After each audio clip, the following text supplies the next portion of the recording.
Hoy vamos a ver cómo configurar tamaño de letra y de los iconos en VIVO V50e.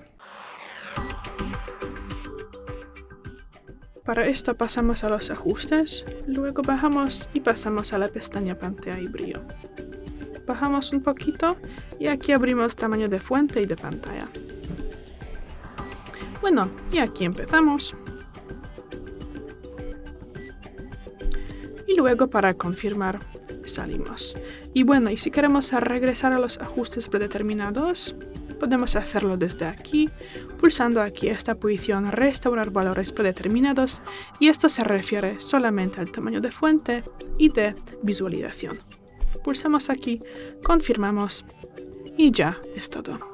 Gracias por ver el vídeo, danos un like y suscríbenos. Hasta luego.